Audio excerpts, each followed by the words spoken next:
नमस्कार दोस्तों, जानो और सीखो के इस नई वीडियो में आपका स्वागत है। और आज हम जानेंगे अवंती फीड्स के बारे में, इस कंपनी के ग्रोथ के बारे में, इस कंपनी की सक्सेस स्टोरी के बारे में। कैसे एक छोटी सी कंपनी जो 2010 में बहुत ही स्मॉल कंपनी थी, वो ग्रो कर आज एक मल्टीपैगर बन गई और इस स्टॉक ने ऑलमोस्ट 30,000 का रिटर्न दिया है 4.8 रुपीज़ से 2010 में, जो आज 1410 के अराउंड कोट कर रही है।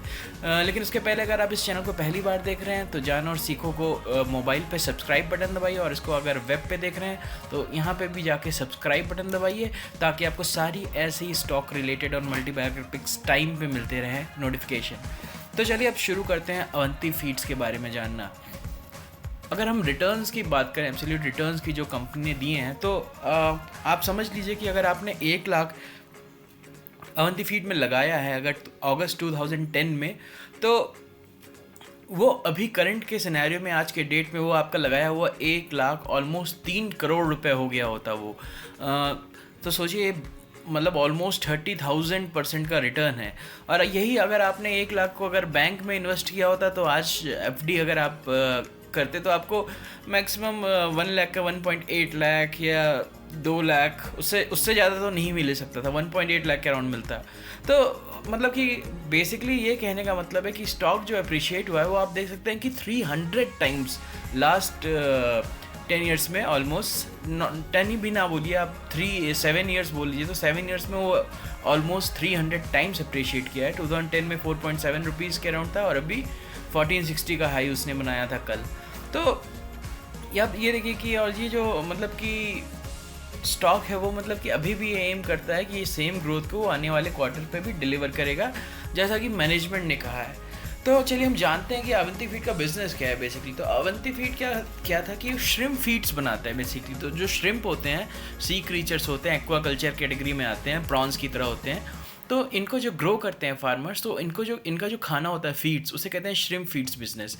ये एक बहुत ही नीशे फीड बिजनेस है, काफ़ी ससेप्टेबल टू रिस्क था, मानसून फैक्टर था, डिसीजेस जो श्रिम्प में हो जाती, काफ़ी फैक्टर्स पे डिपेंडेबल था।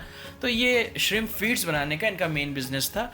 और इसके अलावा अब ये जो श्रिम्प फीड्स बनाते हैं, जो इनके फार्मर सप्लायर्स हैं, इनसे वापस वो श्रिम्प खरीद भी लेते हैं कई बार। तो और इस श्रिम्प को खरीद करके वो प्रोसेस्ड करके श्रिम्प को एक्सपोर्ट करते हैं। तो ये भी एक बिजनेस है। और बाकी इन्हीं श्रिम्प को यूज़ करके और भी प्रोसेस करते हैं, तो अलग अलग तरह के उससे बाकी 5% कॉन्स्टिट्यूट करता है। तो रिलेटिवली ये नई कंपनी है। 1993 में रिनाउंड इंडस्ट्रियलिस्ट जो अलूरी वेंकटेश्वर राव थे, उन्होंने इसको फाउंड किया था। फिर उसके बाद से इंदिरा कुमार जो करंट सीईओ हैं उन्होंने इसको कंटिन्यू किया।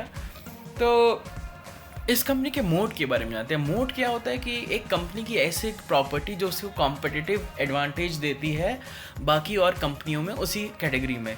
तो ऐसा नहीं कि फीड्स बिजनेस में केवल अवंती फीड्स, ये वाटर बेस एक लिस्टेड कंपनी है और इसके अलावा भी कई कंपनीज हैं।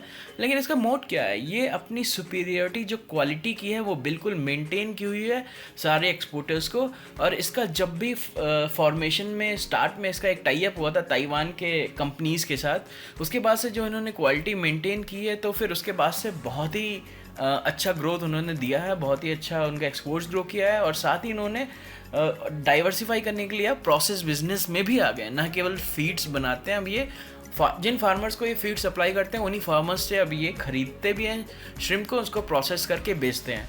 तो ये तो मतलब कंपनी कैसे अपना मोड मेंटेन किया, कैसे अपना क्वालिटी मेंटेन किया, उसका रिजल्ट क्या हुआ। कंपाउंडेड सेल्स ग्रोथ आप देखिए 10 साल में 36.93 का कंपाउंडेड सेल्स ग्रोथ है। मतलब लास्ट 5 ईयर्स में देखिए, जो कि ऑलमोस्ट 57.5%, जी की बहुत ही शानदार ग्रोथ है। तो जैसे हम मल्टीपैकर्स जब भी ढूंढते हैं तो हम ये देखते हैं कि सेल्स भाई ग्रो होना चाहिए, क्योंकि सेल्स जो ग्रो होगा तभी उसका प्रॉफिट आएगा। अगर उसका ऑपरेटिंग प्रॉफिट मार्जिन सेम भी रहता है तो भी अगर अच्छे रेट में सेल्स ग्रो कर रहा है तभी प्रॉफिट बढ़ेगा और लोगों का इंटरेस्ट स्टॉक में बढ़ेगा। क्योंकि जैसे सेल्स बढ़ता है, प्रॉफिट बढ़ता है, स्टॉक का दाम बढ़ेगा, क्योंकि उसके साथ एसोसिएटेड जो बेनिफिट्स होते हैं स्टॉक के साथ, जैसे कि डिविडेंड और ये सब काफ़ी बढ़ने लगते हैं।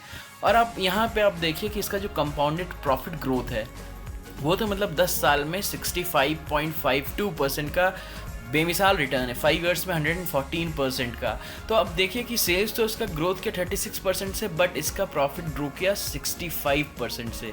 इसका मतलब है कि ऑपरेशनल एफिशिएंसी कितना इस कंपनी ने लाया, कि पहले मतलब उसके सेल्स का 10% का प्रॉफिट होता था, तो बढ़ते बढ़ते उसका सेल्स का 25% प्रॉफिट होने लगा। उसने अपने सेल्स के परसेंटेज को, मार्जिन्स को बहुत अच्छा इंप्रूव किया है। आप इसका ROE देखिए, 10 ईयर्स में जो भी इक्विटी पर रिटर्न है वो 33.77% है, जो अगेन एक मल्टीबैगर की निशानी होती है कि 5 ईयर्स, 3 ईयर्स या 10 ईयर्स का आप ROE देखें तो एटलीस्ट 15-16 के ऊपर होना चाहिए।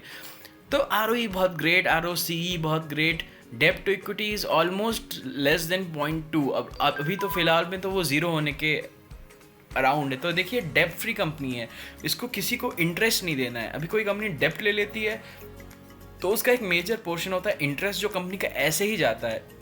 और अगर वो डेब्ट फ्री है, उसके पास कैश सरप्लस है, तो कुछ भी एक्सपेंशन के लिए, कुछ भी करने के लिए वो उस कैश को यूज़ करके अपने आराम से ROE फिर से बढ़ा सकती है। ROCE, return on capital employed, वो कैश से कैपिटल उठाएगी, उसको एम्प्लॉय करेगी और उसमें और ज़्यादा उसने रिटर्न करेगी। तो अभी देखिए अवंती के पास काफ़ी सरप्लस कैश का भी है करंटली, वो आगे और इसको कंटिन्यू करने के लिए नए एक्सपेंशन प्लान्स कर रही है और नए फीड्स यूनिट सेटअप करेगी, उससे और ग्रो करेगा। और उसके लिए सबसे बड़ी बात है वो अपने कैश रिजर्व को यूज़ करेगी, जो उन्होंने डेब्ट टू इक्विटी को बिल्कुल मिनिमल करके इकट्ठा किया है। तो इसको मार्केट से पैसे उठाने की ज़रूरत नहीं है, तो वो जो रिटर्न ऑन कैपिटल एम्प्लॉयड होगा वो और ज़्यादा होगी, क्योंकि इसमें से इंटरेस्ट का कंपोनेंट चला जाएगा।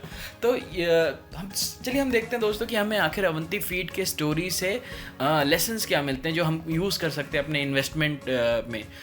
बी पेशेंट, पहला लेसन हमें मिलता है, हमें अपने स्टॉक के साथ हमेशा पेशेंट रहना चाहिए। अगर हम अपने स्टॉक पिक के बारे में और उसके बिजनेस के बारे में, उसके फंडामेंटल्स के बारे में अगर कॉन्फिडेंट है और उसकी ग्रोथ प्रोस्पेक्ट्स के बारे में कॉन्फिडेंटियल है, तो हमें उस स्टॉक को सेल नहीं करना चाहिए अगर उस प्राइस में, उसके स्टॉक प्राइस में कोई मूवमेंट नहीं हो रहा है। देखिए दोस्तों, यहाँ शेयर बस एक शेयर, एक वैल्यू, एक पीस ऑफ नंबर नहीं है, ये एक ओनरशिप है कंपनी का, एक बिजनेस को रिप्रेजेंट करता है।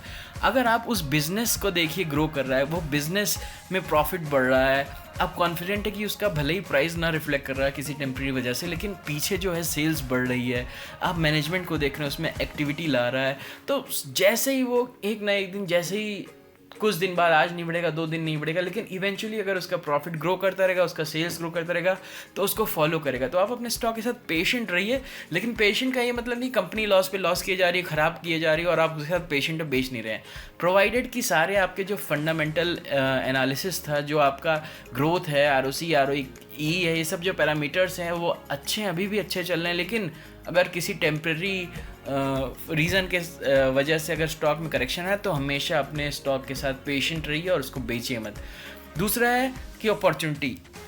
अभी देखिए कई बार क्या हुआ कि एक तरह से तो ये अवंती फीड ने 30,000 रिटर्न नहीं दिया। पहले 4 रुपये से 10 हुई, 10 से 20 हुई, 20 से 50 हुई, 50 से 100 हुई, 200 हुई, फिर स्प्लिट हुआ, उसके बाद से फिर से वो बढ़ा, तो कई लोगों ने बीच में बेच दिया। तो इसका ये मतलब नहीं है कि अगर मान लीजिए आपने इम्पेशेंट होकर बेच भी दिया, तो ऐसा नहीं है कि अब आप उसके ऊपर सोचिए कि भाई अगर मैं नहीं बेचा होता तो मुझे इतना रिटर्न मिल जाता, ये मिल जाता। उस पर डिस्पेयर करने की ज़रूरत नहीं है। एक बार आप सोच सकते हैं कि हाँ, अगली बार से मैं केयरफुल रहूँगा, क्योंकि stock market is ever flowing river. अगर आप इसमें एक फ़िश मिस कर देते हैं तो कई फिशेज़ आ रही हैं, कई मल्टीबैगर स्टॉक से अपॉर्चुनिटी मिलेगी। हम इसी यूट्यूब चैनल पे उनको ढूंढेंगे, उसको एनालाइज करेंगे धीरे धीरे और उसमें इन्वेस्ट करेंगे। तो ये 2 की टेक अवे लेसन्स हैं हमारे पास, जिसको हमें ले जाना चाहिए अवंती फीड के स्टोरी से। तो दोस्तों, ये था आज का मल्टीबैगर स्टोरी अवंती फीड्स, और ऐसे ही हम और मल्टीबैगर स्टोरीज़ के बारे में और मल्टीबैगर इन्वेस्टर्स के बारे में जानेंगे, जिससे हमें इंस्पिरेशन मिलेगा स्टॉक मार्केट में रहने का, स्टॉक मार्केट में इन्वेस्ट करने का, कैसे बिजनेस को एनालाइज करने का, रेदर देन एक स्टॉक को बस एक ट्रीट करना एक पीस ऑफ कमोडिटी की जगह हम कैसे एनालाइज कर सकते हैं एक बिजनेस है, वो स्टॉक एक बिजनेस को रिप्रेजेंट करता है, और कैसे पॉपुलर इन्वेस्टर्स को हम फॉलो करेंगे। तब तक के लिए दोस्तों, नेक्स्ट वीडियो में मिलते हैं। जय हिंद, जय भारत।